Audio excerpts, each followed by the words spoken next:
Magandang araw sa inyong lahat and welcome once again to another pre-recorded lecture for the subject Concepts in Pediatrics. My name is Jeffrey Reboron and I will be your instructor today. Our topic is the nutritional requirement across the lifespan, where we will explore how our body's needs for nutrients can change as we grow from infancy to old age. Akala kasi ng iba, kapag kumakain na yung isang bata, okay na yon. But we have to know and understand that nutrition is more than just food. It is about giving the body of the pediatric patient what it needs to grow, develop, and stay healthy. Each stage of life, whether it's childhood, adolescence, adulthood, or even the senior years, they have unique nutritional needs. And as we nurses need to understand. Kaya dapat alam nyo ang nutritional requirements across the different life stages. Dahil as nurses, we play a key role in guiding people how to eat well, spotting nutritional issues, and helping them manage diet-related health problems. By understanding these nutritional requirements, we can provide better care and support to our patients at any age. So by the end of our session today, I hope that you will have a clear understanding of the nutritional needs at each life stages and how to apply this knowledge in your future nursing career. So, umpisahan na natin ang ating lecture. As mentioned earlier, isa sa mga vital roles nating mga nurses is to guide our pediatric patients and even the parents of these pediatric patients on proper nutrition. Bakit? Kasi nutrition plays a vital role in caring for our pediatric patients because it lays the foundation for their growth and development, helping them to build strong bodies and healthy brains. Proper nutrition kasi also boosts their immune system, which makes them less likely to get sick and ensure that they get the nutrients that they need to avoid deficiencies and health-related problems. Lagi niyong tatandaan that good nutrition in childhood sets the stage for healthy eating habits that can last a lifetime. And this also can reduce the risk for obesity and other chronic diseases like, for example, diabetes or hypertension in the future. It's also crucial for recovery when they are ill, yung mga patients natin kung may sakit and they are recovering from illness or surgery, nutrition can help them heal and regain their strength better. And as nurses, our role is to ensure that our young patients get the right nutrition so that they can grow up healthy, active, and happy. So by focusing on their nutritional needs, we can significantly improve their quality of life. Kaya dapat po ay alam ninyo how to properly guide these pediatric patients and their parents on the nutrition and nutritional requirements across the pediatric life stages. Okay, let's begin. Generally speaking, our pediatric patients should receive nutrient-dense food. So dapat, as nurses, this is gonna be our focus in giving nutrient-dense food to our patients. Ano ba kasi ang nutrient density? When we speak of nutrient density, it focuses on foods that provide a high amount of vitamins and minerals that are relative to the calorie content of the food. Meron kasing mga pagkain na sobrang taas ng mga vitamins and minerals at mababa ang calorie. A good example of these are your tomatoes, cabbages, and other vegetables. So mababa sila sa calorie, they have low calorie, but they are rich in vitamins and minerals. May mga ibang kasing pagkain that there are foods that are rich in calories, but they are low in minerals and vitamins. Mababa sila sa nutrition. A good example of that is a chocolate bar. The chocolate bar has high amounts of calorie, pero it doesn't contain good amounts of vitamins and minerals. So as nurses, we should focus on teaching our pediatric patients how to eat and choose nutrient-dense food over calorie-dense foods. Aside from that, we should also teach them proper hydration. Lagi nating tatandaan that water is crucial at all stages of life stages or stages of development. Especially ang hydration ay napaka-importante for children because they are more active during this time and that they are more prone to dehydration. So we also tell them to drink water and increase fluid intake, especially if they are very active. Aside from that, we should also teach children the concept of variety. When we speak of variety, it is a diverse diet that helps ensure that all essential nutrients are consumed. Lagi niyong tatandaan that some kids sometimes favor one food over the other. During your childhood days, a child can develop certain favorites to certain foods. Like for example, they love eating tater tots. They also love eating hot dogs, tocino, and because those are their favorite foods, yun lang ang kinakain nila. And because of that, they may not receive the necessary nutrients that they need for their growth and development. So we have to teach children variety. Dapat po they eat a little bit of something, of everything. Ibig sabihin niyan, we should increase their arsenal of the foods that they eat. Dapat po kumakain sila ng maraming klaseng pagkain. Okay? So aside from that, we should also ensure that the parents of these pediatric patients monitor the growth and development of their child because this is our gold standard in checking their degree of nutrition. So there should be regular checkups with healthcare providers to help track the growth and development of the child, and kung meron man silang inadequacy, kung hindi man sila bumibigat or hindi man sila nag-grow and nagde-develop, we can adjust their dietary needs as necessary. So those are the general things that you need to know regarding the concepts of nutrition. For a child who is 0 to 1 month old or those that we call neonates, their main food is the breast milk or the formula milk. So these are the primary source of nutrition of the neonate.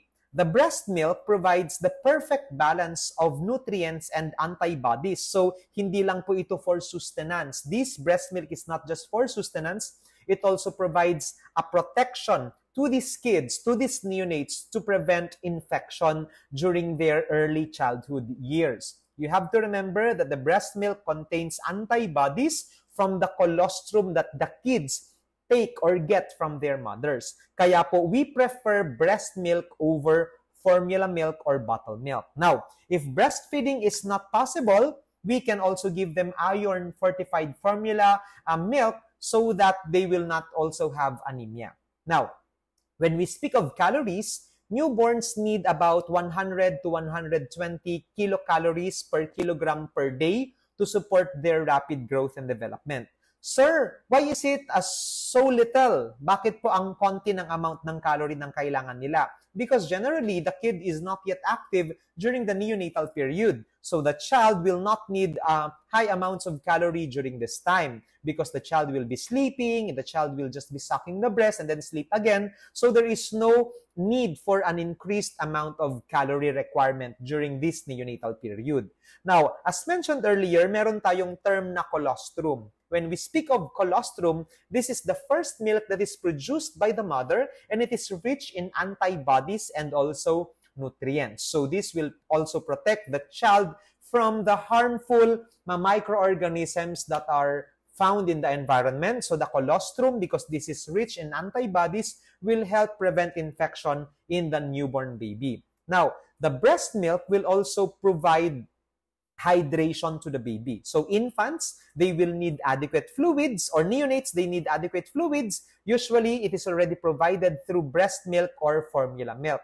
Lagi niyong tatandaan that we do not give water or sugar water to these babies because their kidneys cannot yet effectively eliminate or excrete this water. So pwede silang magkaroon ng hyponatremia or which can cause their organ failure kung masyadong marami pong fluids sa kanilang katawan. So the only fluid that we give to our neonates is your breast milk or even your formula milk. No water, no sugar water. Lagi nyo pong tatandaan yon.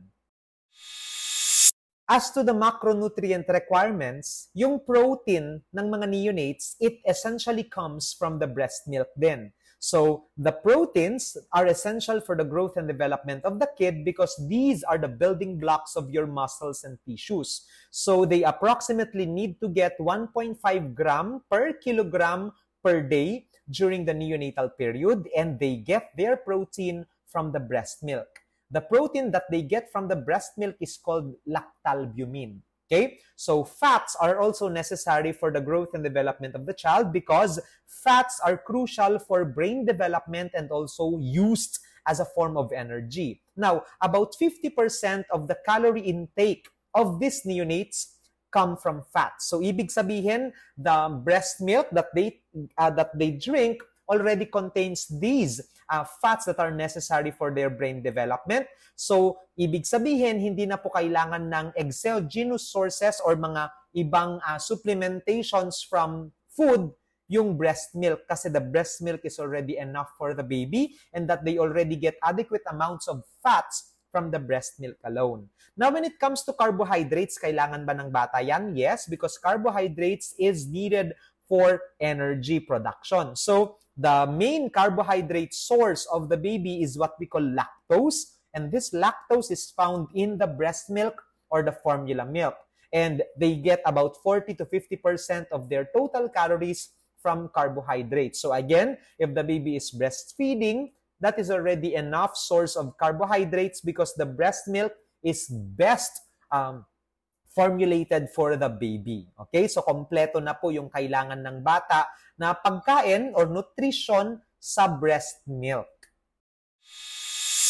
Even if we say that breast milk is best for babies up to 2 years, that doesn't mean that our infants should rely on breast milk alone. Hindi po totoo yon. You have to remember that even if the breast milk already contains majority of the nutrients required by the child, by the infant, for him to grow and develop, we should already also start introducing solid foods at around 6 months, okay? And that is what we call complementary feeding, okay? So the child will have to start eating solid foods while they continue to drink breast milk or formula milk. Why? Because the breast milk is not rich in iron. And if the child does not eat complementary foods or solid foods at 6 months of life, they may suffer from iron deficiency anemia. So we have to start feeding the child at 6 months with iron-rich cereals, pureed vegetables, fruits, and mashed soft mga root crops, and we start giving them meats during the 9th month of life lang. So lahat po, iron-rich cereals, pureed vegetables, mashed root crops, and fruits, we can start giving it to them at 6 months, but meats and other protein products should only be started at 9 months of life to prevent allergic reactions, okay? So lagi niyong tatandaan that when we introduce foods to these babies, we have to already also acclimatize them to receiving such substances or foods. Lagi niyong tatandaan that if you introduce potential allergens like peanuts, eggs, and fish early on in their lives, this may reduce the risk of them developing food allergies. Kasi nga po, ito yung mga pagkain that can cause allergies, and we can already start to introduce these at 9 months of life to prevent them from developing allergies as they grow older in life. And also, when we feed complementary foods to these babies at 6 months, we have to focus on nutrient-dense foods, mga pagkain that are rich in nutrients and not in calories. So, ang ibibigay po natin sa kanila are vegetables. We give them mashed root crops, pureed fruits, pureed vegetables. Hindi po tayo nagbibigay dapat sa kanila ng mga high caloric foods like chocolate bars. Hindi pa po pwede yon. Okay? So we focus on foods that are rich in nutrients. Initially, for a 1-month-old infant, we can give them about 100 kilocalories per kilogram of body weight per day. But as the child grows and the child already increases his physical activity, kasi yung 1 month na yun, magiging 2 months, 3 months, 4 months, as they increase in age and as they increase in physical activity, we should also gradually increase their calorie intake because this is needed for the child's growth and development and of course for their energy. Now, as to their protein requirement, we have to give them continuous sources of proteins po to continue to support their growth and development.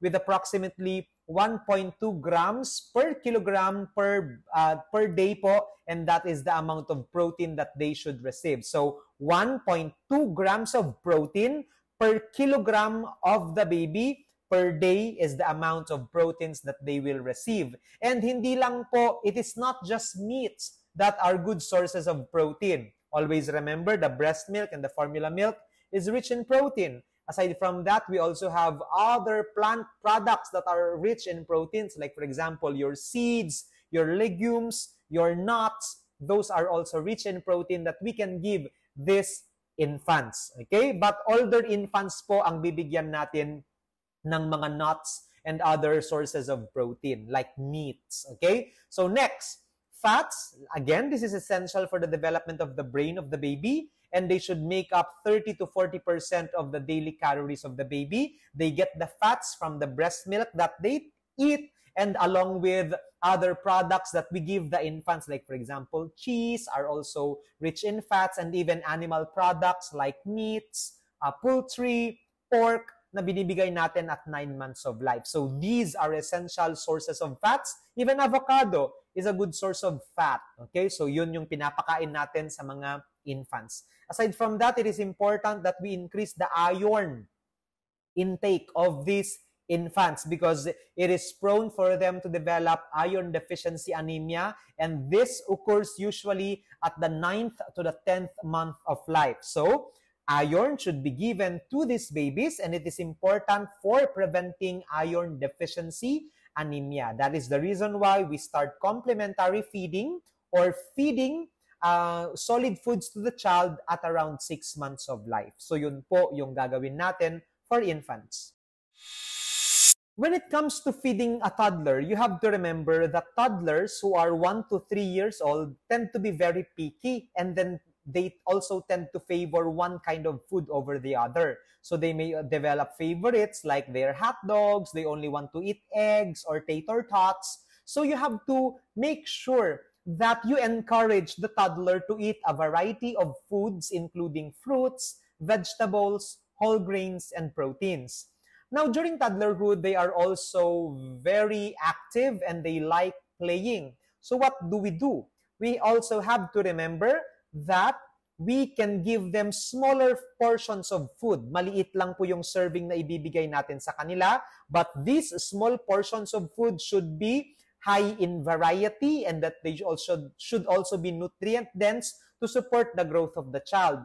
Because if you give the child a full plate, they may not be able to finish it. So we can give them smaller portions of food and make sure that it is high in variety so that they can still finish it.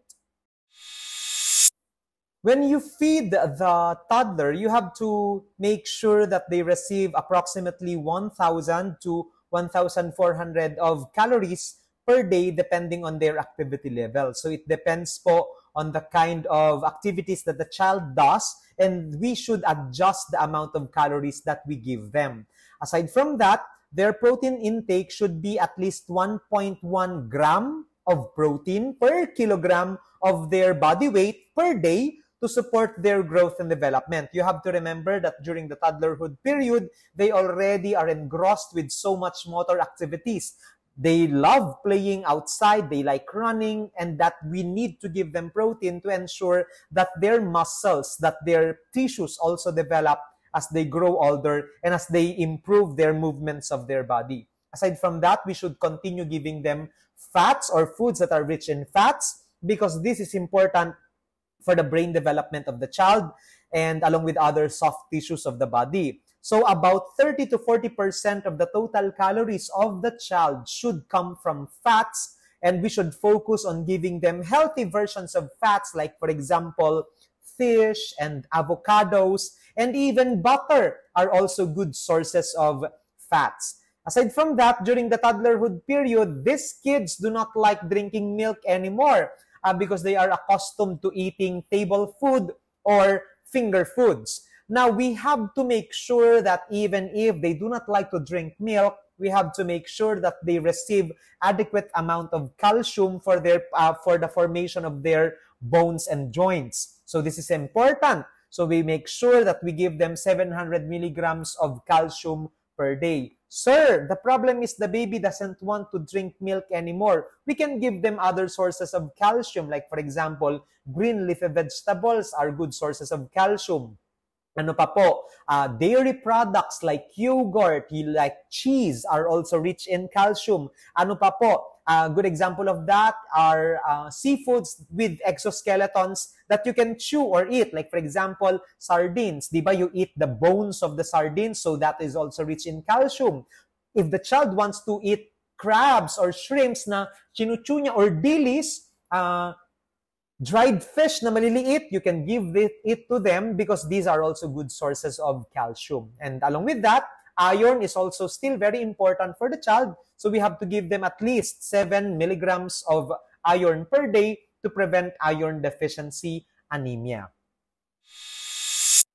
During the preschool period, we also have to establish meal patterns. Unlike during your neonatal period, infancy, and toddlerhood, that if the child feels like eating, we give them food regardless of the time of the day. Dito po, during the preschool period, we already have to establish that there are meal times that the child should follow. So there should be consistent meals and snack times to help them regulate their appetite and nutrition. So you also have to tell them that they should eat breakfast, AM snacks, lunch, PM snacks, and then dinner. So that is how you establish meal patterns so that their appetite can be regulated and we establish nutrition that is timely and also regular in nature. Now we also have to remember that during preschooler, they are very picky.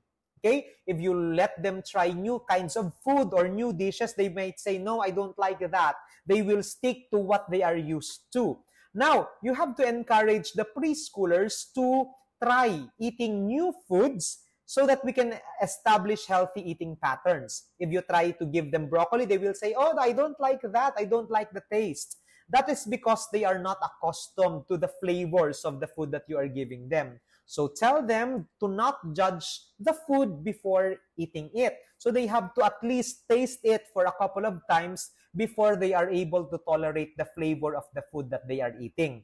We want this to happen, that they increase their food preferences so that they can receive a wide variety of nutrients from different kinds of foods. Kasi pangit po kung yung gusto lang niyang kinakain ay adobo na lang siya, edi wala na po siyang ibang nutrients na nakuha. We have to make sure that they also try new dishes, try new types of food so that we can ensure variety of nutrients that they receive in their body.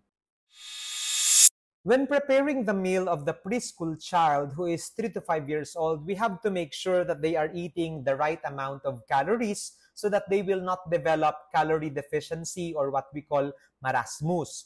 So they have to at least receive 1,200 to 1,800 kilocalories per day, and that they should also be receiving approximately 1.1 gram of protein per kilogram per day to support the continued development of their tissues and muscles.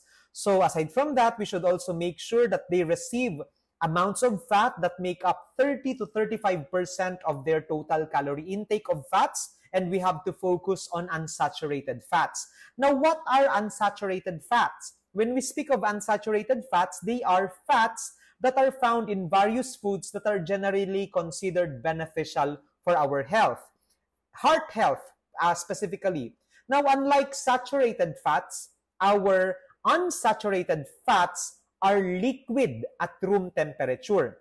Your saturated fats are a little worse compared to the unsaturated fats. Ano ba yung mga saturated fats natin? Ito yung mga tumitigas in room temperature, or in Ilocano, agbalay. Okay? So, these unsaturated fats remain liquid at room temperature, and that they are always found in many plant-based oils, nuts, seeds, fish, and other foods. So, we can already try to introduce foods that are fried for this baby using avocado oil, olive oil, coconut oil, or we can also give them food that are rich in these kinds of unsaturated fats. Like for example, if you are eating bangus or milkfish, you can give them the abdomen kasi mataba po yun, no? It is rich in unsaturated fats that is good for heart health, yung mga omega-3 fatty acids. So yun po yun, okay? So aside from that, we also make sure to find a way to increase the calcium intake of the baby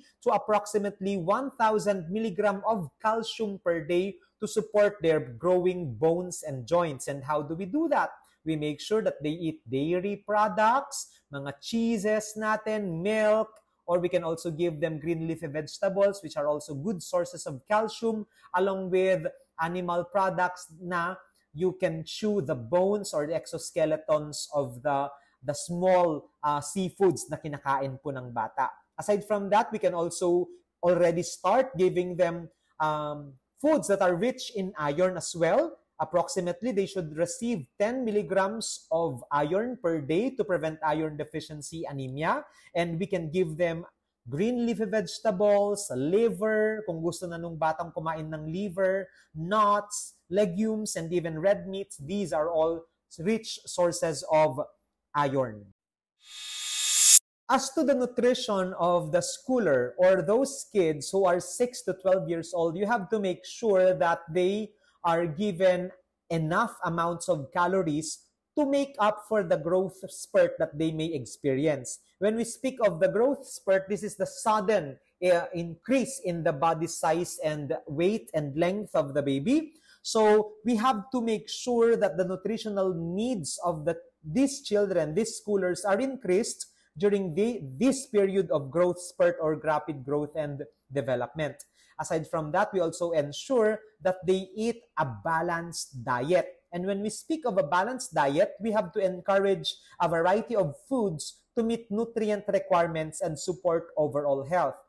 You have to remember that these schoolers are fond of playing during their break time in school, and you have to give them sources of food that may be necessitated by the child. What am I trying to say?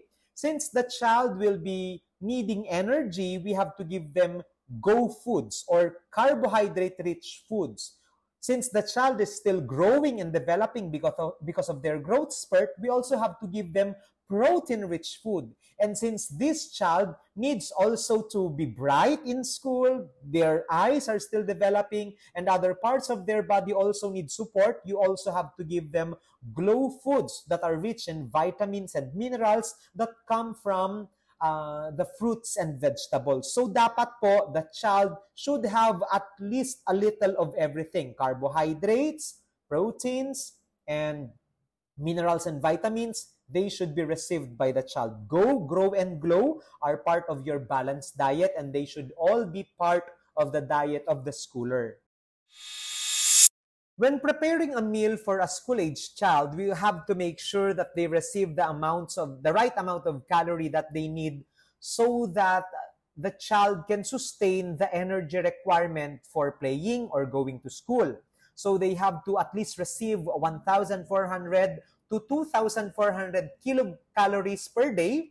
And this depends on the age of the child, the sex of the child, and even their activity level. So if the child is not that active, we can at least decrease the amount to 1,400 so that the child will not get fat. Because if the child has more calorie intake compared to the activity level of the child can gain weight and may tend to become obese, okay? So we have to vary the calorie intake depending on the age, sex, and again, the activity level of these school-aged individuals. Aside from that, again, we have to give them sources of protein so that we can support the growth and development of their muscles and tissues. Tumatangkad kasi sila dito. So we have to give them approximately 0.95 grams of protein per kilogram per day.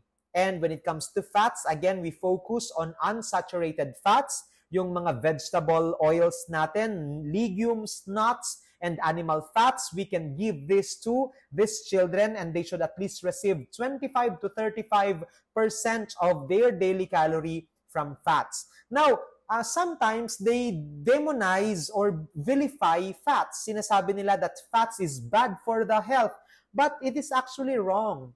Fats is also one good source of energy. Because for carbohydrates, it only has 4 calories per gram.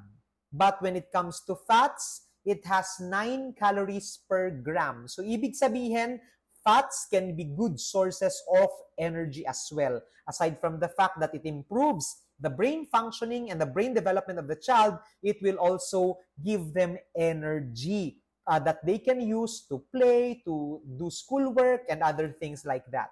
So aside from that, we can also make sure to give them calcium, okay? Because this is crucial for their bone health along with the formation of their teeth. So we have to give them approximately 1,300 milligrams of calcium per day. And aside from that, we have to prevent iron deficiency anemia, which is also, we should give them 10 milligrams of iron per day for boys and also 8 milligrams of iron per day for girls. Ang iron po natin it is also needed for the cognitive function of the child. Mas matalino po yung bata or the child is more intelligent if the child has more iron in the body, because the more iron there is in the body, there are more RBCs and hemoglobins that can deposit oxygen to the brain, leading to more cognitive performance for the child. So meaning, if the child has adequate iron in the body, he will perform better in school compared to the child who do not receive the amounts of iron needed per day. In terms of nutritional requirement for the adolescents, we have to remember that majority of the male adolescents will have their growth spurt at during the age of 12 up to 18 years. Okay? So the nutritional needs should increase during the adolescent period to support the growth spurt of these adolescent individuals, because they will experience rapid growth and development during this time of their lives. We also have to ensure that they eat a balanced diet, and there should be an emphasis on the variety of food that they eat to meet the nutritional needs and support their overall health. Usually, yung mga bata kasi, they just try to do diet because they have altered body image or they have trouble accepting themselves. So tendency is they eat junk foods or they just skip meals. So we make sure that they receive the nutrients that they require for their growth spurt. Okay? Kailangan po kasi nila ng mga nutrition so that they can grow and develop properly towards adolescent period and towards the maturity of their body. Now, you also have to remember that mental health is also linked with the nutritional practices of the kid. And adequate nutrition supports cognitive function and mental well-being of the child. So, ibig sabihin, since the child will be required to function better in school because the tasks in school become more complicated during the adolescent period, we have to make sure that they receive minerals and vitamins that will also support their cognitive level. Aside from that, there are adolescents right now who tend to have or develop eating disorders during this stage. There are those kids who, when they are depressed, will eat so much of unhealthy foods that they become obese. And there are also kids or children who tend to eat less and less if they are also depressed or they have severed relationship with their parents. So we make sure that during this time, they are able to create a healthy eating habit during the adolescent period.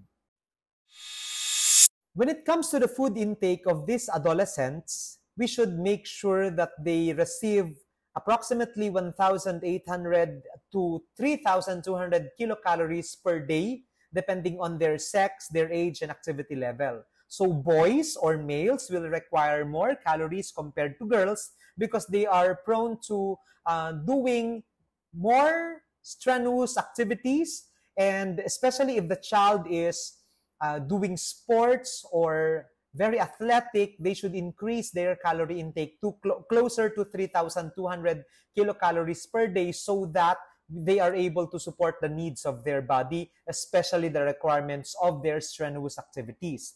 Now, when it comes to protein, again, this is essential for the growth of the muscles and tissues of the child. Approximately 0.85 grams of protein per kilogram of body weight per day ang kanilang dapat protein intake.